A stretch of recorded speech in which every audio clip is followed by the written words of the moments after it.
Alright, I'm going to try to explain what they want us to do in this standard. It says give an informal argument using Cavalier's principle for the formulas of a volume of a sphere and other solid figures. So we're going to be working with Cavalier's principle. Cavalier's principle states that if two solids between parallel planes and all cross sections at equal distance from their base have equal areas, then the solids have equal volumes. For example, in this picture, I have a cone and I have a pyramid. Notice that the cone and the pyramid have equal heights. They're the same height. Alright, and what it's trying to tell you is that if the bases are equal, if they have equal areas all the way up, so if I go up the same distance and the area of this section is still equal to the area of this section, and as I go up, the area of this section is still equal to the area of this section, then their volumes will be equal.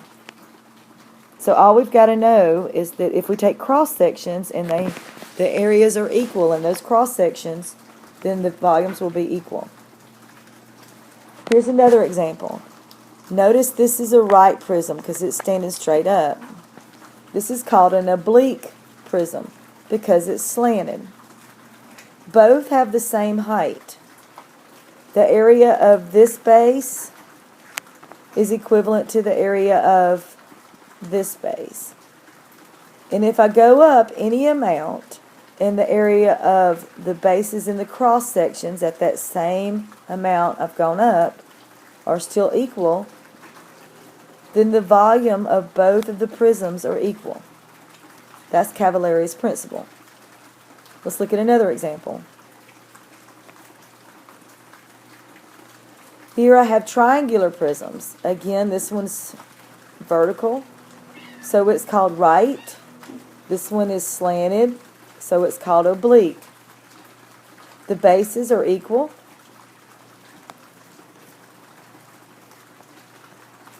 If I go up any distance and the bases are still, or the cross sections are still have equal cross sections, then the volumes of those will be equal. So the volume of the right prism is going to be equal to the volume of the oblique prism.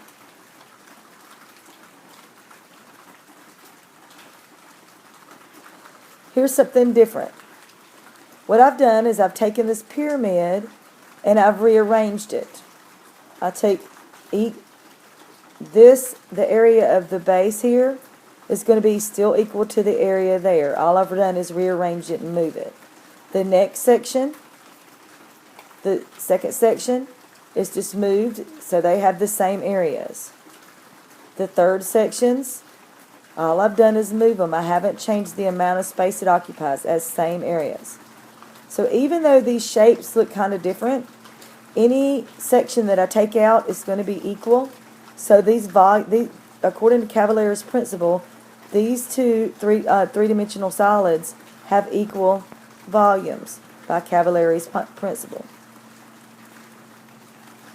As long as the cross sections going up still have equal bases, then they're equal.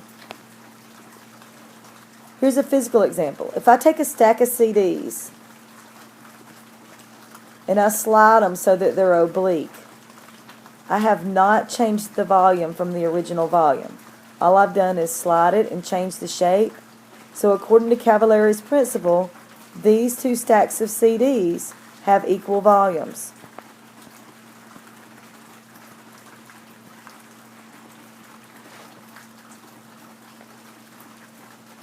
And the final example, notice I have a set of, I think these look like nickels.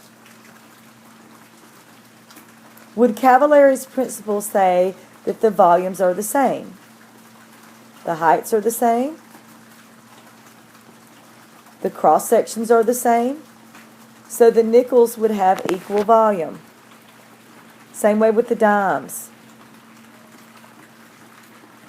I have a right stack and I have a curved stack. I haven't changed what's in the stack. I just changed the form of the whole solid. So according to Cavalier's principle, as long as the bases are equal and the heights are equal, and you go across at any parallel line, and those cross sections are equal, then the dimes will still have equal volumes. So what I'd like for you to do for the rest of your homework tonight is think of a different type of example where you could use Cavalier's principle